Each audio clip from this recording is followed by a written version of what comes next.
நாட்டுக்கோழி அடிச்சு நாக்கு சொட்ட சமைச்சு நல்லெண்ணெய் ஊத்தி குடு ஆத்தா.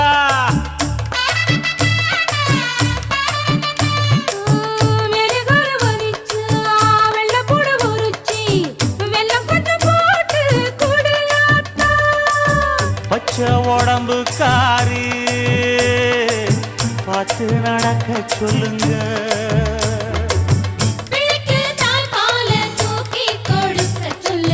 மச்சான திண்ணையில போத்தி படுக்க சொல்லு.